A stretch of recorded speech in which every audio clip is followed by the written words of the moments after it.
எல்லாம் வல்ல இறையர்கள் துணை இருக்கட்டும். இந்த பதில பார்க்க போறது மிதுனம் ராசிக்கு உரிய சனிப்பெயர்ச்சி பலன்கள். சோ சனிப்பெயர்ச்சியை பொறுத்தளவு நிறைய பேருக்கு குழப்பம் இருக்கும். 2025 நடக்குதா அல்லது 2026 நடக்குதா அப்படின்னு. திருக்கணித முறைப்படி 2025-29 மார்ச் மாசம் திருநள்ளாறு முறை என்று சொல்லப்படக்கூடிய வாக்கிய முறைப்படி பாத்தீங்கன்னா 2026 மார்ச் மாசம் 6ஆம் தேதி நடக்குது. சோ தமிழ்நாடு தவிர இந்தியாவில் உள்ள இன்னும் சொல்ல போனா நிறைய நாட்டுல இருக்கக்கூடிய கோவில்கள் எல்லாம் பாத்தீங்கன்னா திருக்கணித முறைப்படிதான் ஃபாலோ பண்றாங்க. ஏன்னா அதுதான் இண்டிவிஜுவல் ஜாதகத்துக்கு மேட்ச் ஆகி வரக்கூடியது. சோ அதன்படி 2025-29ஆம் தேதி 3ஆம் மாசமே பாத்தீங்கன்னா சனிப்பெயர்ச்சியினுடைய பலன்கள் ஆரம்பித்துவிடும். அதனுடைய முழு இம்பாக்ட், அதனுடைய முழு பலன் எப்ப ஸ்டார்ட் ஆக போகுது அப்படின்னா 2026 3ஆம் மாசம் 6ஆம் தேதி, அதாவது திருநள்ளாறு கோவிலில் நடத்தப்படக்கூடிய பூஜை பிரகாரம், அதாவது வாக்கிய முறைப்படி பாத்தீங்கன்னா அப்ப ஸ்டார்ட் ஆக போகுது.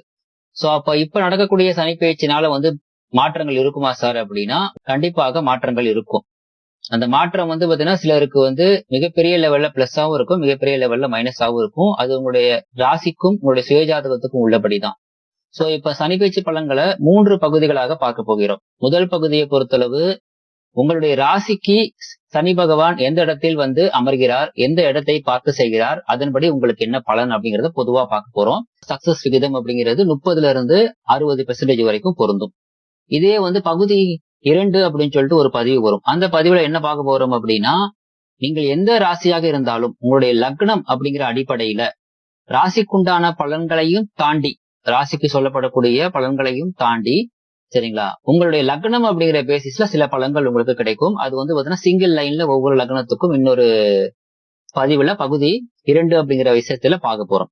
கடைசியாக பகுதி 3 அப்படிங்கிற விதத்துல பாத்தீங்கன்னா நீங்க எந்த ராசியாக இருக்கலாம், எந்த லக்னமா வேணா இருக்கலாம், பட் உங்களுடைய சுயஜாதக அமைப்பின்படி எந்தெந்த இடங்கள்ல சனியினுடைய தொடர்பு பெறக்கூடிய இடங்கள் என்று சொல்லக்கூடிய மீனம், ரிஷபம், கன்னி மற்றும் தனுசு, இந்த இடங்கள்ல என்ன மாதிரியான கிரகங்கள் இருக்குது, அதே மாதிரி சனிக்கு திரிகோணம் என்று சொல்லக்கூடிய கடகம் மற்றும் விருச்சிகத்தில் எந்த மாதிரியான கிரகங்கள் இருக்குது, அதன் அடிப்படையில உங்களுக்கு என்ன பலன்கள் கிடைக்கும், அது எவ்வளவு சதவிகிதம் கிடைக்கும் அப்படிங்கறத பகுதி 3ல பார்க்க போகிறோம்.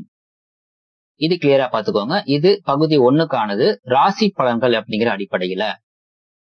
உங்களுடைய ராசி மிதுனம் அப்படிங்கிற அடிப்படையில உங்களுடைய ராசிக்கு 9ஆம் இடத்துல அமர்ந்து கையில காசு தங்காம கடன் பிரச்சனைகள், அப்படி இல்லைன்னா மனக்கவலைகள், குடும்பத்தில் பிரச்சனைகள், இது மாதிரியான சூழல்கள் பாத்தீங்கன்னா இருந்து வந்த நிலை அப்படிங்கிறது 10ஆம் வீட்டில் அமரக்கூடிய சனி பகவானால் உங்களுக்கு நல்ல மாற்றங்கள் அப்படிங்கிறது இருக்கும். விஸ்வரூபம் எடுக்கக்கூடிய அமைப்பு அப்படிங்கிறது சிலருக்கு ஒர்க் அவுட் ஆகும்.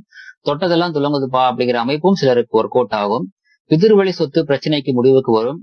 மனைவி வழியில், அதாவது கணவருக்கு மனைவி வழியில், மனைவிக்கு கணவர் வழியில் ஆதரவு பெருகும். வீட்டை கட்டி முடிக்க எதிர்பார்த்த கடன் உங்களுக்கு கிடைக்கும். அதே மாதிரி ஏற்கனவே இருக்கக்கூடிய கடனை அடைப்பதற்கு புதிய கடன் உங்களுக்கு கிடைக்கும். பேச்சுவார்த்தை இல்லாம இருந்து வந்த உறவுகள் இனிமே உங்ககிட்ட பேசுவாங்க. குழந்தை பாக்கியம் இல்லாதவர்கள் குழந்தை பாக்கியம் உண்டாகும்.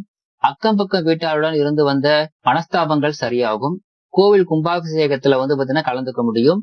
இன்னும் சிலருக்கு கோவில் கும்பாபிஷேகத்துக்கு உண்டான விஷயங்களையும் உங்களால பாத்தீங்கன்னா செஞ்சு தர முடியும். சனியினுடைய பார்வை பலன்கள் அப்படிங்கிற பட்சத்துல சனியினுடைய பார்வையானது உங்களுடைய ராசிக்கு 4ஆம் வீட்டை பார்க்கிறார். சோ 4ஆம் வீட்டை பார்க்கக்கூடிய சனி பகவானால் பாத்தீங்கன்னா தாயாருக்கு உடல் நலமும் பாதிக்கும், உங்களுடைய உடல் நலமும் கொஞ்சம் பாத்தீங்கன்னா பாதிக்கும். இதுக்கு உங்களுடைய ஜாதகத்தினால, அதாவது உங்களுடைய ராசியினால தாயாருக்கு உடல் பாதிப்புங்கிறது கிடையாது. தாயாருக்கு உடல் பாதிப்பு வரப்போகிறது அப்படிங்கிறத உங்களுடைய ராசி பலன் மூலியமாக நீங்கள் தெரிந்து கொள்கிறீர்கள். சோ அவங்களுக்கு வரக்கூடிய பிரச்சனைக்கு நீங்க காரணம் கிடையாது. இதை நல்லா மைண்ட்ல வச்சுக்கணும். அவங்களுக்கு பிரச்சனை வரப்போகுதுங்கிறத உங்களுடைய ஜாதகம் இண்டிகேட் பண்ணுது, உங்களுடைய ராசி இண்டிகேட் பண்ணுது. அதுக்கு நீங்க பாத்தீங்கன்னா உங்களுடைய சுயஜாதக அமைப்பின்படி ப்ரிகாஷன் மெத்தட் பண்ணிக்கலாம். சிலருக்கு புது வாகனம் வாங்கக்கூடிய அமைப்பு இருக்கும். அந்த புது வாகனம் பாத்தீங்கன்னா வாகனம் தான் புதுசு உங்களுக்கு, ஆனா அந்த வாகனம் பழசா இருந்துச்சுன்னா பெட்டர். அதாவது பழைய வாகனத்தை புதுசா வாங்கக்கூடிய ஒரு அமைப்பு. தாய்வழி சொத்து பாத்தீங்கன்னா பிரச்சனை ஏதாவது இருக்குதுன்னா அந்த பிரச்சனை இன்க்ரீஸ் ஆகக்கூடிய ஒரு அமைப்பு இருக்குது. முக்கியமா தாய் வழியில பாத்தீங்கன்னா ஏதேனும் பாத்தீங்கன்னா சொத்து தகராறு ஆல்ரெடி இருக்குதுன்னா அது பாத்தீங்கன்னா மேற்கொண்டு இன்க்ரீஸ் ஆகிறதுக்கும் வாய்ப்பு இருக்குது. அடுத்ததான் பாத்தீங்கன்னா ஏதாவது வீடு விற்கணும், இடம் விற்கணும் அப்படின்னா அதுக்கான முயற்சிகள் இப்ப பாத்தீங்கன்னா ஒர்க் அவுட் ஆகும். உங்களுடைய 7ஆம் வீட்டை பாத்தீங்கன்னா சனி பகவான் பார்ப்பதனால கணவன் மனைவிக்கும் உடல்நல தொந்தரவு அப்படிங்கிறது ஏற்படலாம். மனைவிக்கு கர்ப்பப்பை கோளாறு கூட ஏற்படக்கூடிய ஒரு அமைப்பு உண்டு. அது சரியாகக்கூடிய ஒரு அமைப்பும் அப்படிங்கிறது உண்டு. இது ரெண்டுமே கொடுக்கலைங்கன்னா வெரி குட். உங்களுக்கு வந்து பாத்தீங்கன்னா உடல் உழைப்பை, உங்களுடைய வாழ்க்கை துணையின் உடல் உழைப்பை அது இன்க்ரீஸ் பண்ண போகுது. இதன் மூலியமாக உங்களுக்கு நல்ல ஒரு பொருளாதார முன்னேற்றம் அப்படிங்கிறது கொடுக்கும். அதே சமயம் வாழ்க்கை துணையுடன் வீண் வாக்குவாதங்கள் வந்து பாத்தீங்கன்னா வந்து போகக்கூடிய ஒரு அமைப்பு அப்படிங்கிறதும் இருக்குது.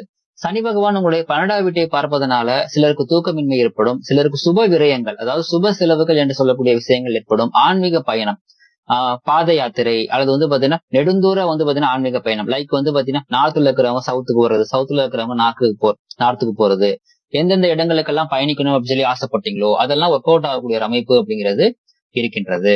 அதே சமயம் சனி பகவான் இந்த காலகட்டத்துல பூரட்டாதி, உத்திரட்டாதி மற்றும் ரேவதி இந்த நட்சத்திரங்கள்ல பயணிக்கக்கூடிய காலகட்டம் அப்படிங்கிறதுல, பூரட்டாதி நட்சத்திரத்தில் பயணிக்கக்கூடிய காலகட்டங்கள்ல உங்களுக்கு திடீர் செல்வாக்கு அப்படிங்கிறது ஏற்படும், பணப்புழக்கம் ஏற்படும், தங்க நகை ஆபரணங்கள் வந்து பாத்தீங்கன்னா சேர்க்கை உண்டாகும், அரசாங்கத்தால் ஆதாயம் அடையக்கூடிய ஒரு அமைப்பு அப்படிங்கிறது உண்டு.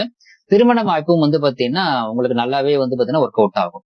அடுத்ததா உத்திரட்டாதி நட்சத்திரம் என்று சொல்லக்கூடிய சுயசாரத்தில் வந்து பாத்தீங்கன்னா சனி பகவான் சஞ்சரிக்கும் பொழுது இந்த காலகட்டத்திலையும் திடீர் பணவரவு, யோகம் உண்டு, திருமணம் உண்டு, சுப விரயங்கள் என்று சொல்லக்கூடிய எல்லா சுப செலவுகளும் உண்டு, பெரிய பதவிகளுக்கு வந்து தேர்ந்தெடுக்கப்படுவீர்கள், நல்ல வேலை கிடைக்கும், நவீனமான வாகனங்கள் சிலரா வாங்க முடியும், அயல்நாடு செல்லக்கூடிய ஒரு அமைப்பும் வந்து பாத்தீங்கன்னா இந்த காலகட்டத்தில் ஆக்டிவேட் ஆகுது. இறுதியாக ரேவதி நட்சத்திரத்தில் வந்து பாத்தீங்கன்னா பயணிக்கும் பொழுது இந்த காலகட்டத்துல புதுமனை வாங்கக்கூடிய ஒரு அமைப்பு, அதாவது வந்து பாத்தீங்கன்னா லேண்ட் வாங்கக்கூடிய ஒரு அமைப்பு அப்படிங்கிறது சிலருக்கு ஒர்க் அவுட் ஆகும். சகோதர வகையில, நண்பர்கள் வகையில வந்து பாத்தீங்கன்னா நல்ல ஒரு பாசிட்டிவான நிலை அப்படிங்கிறது இருக்கும்.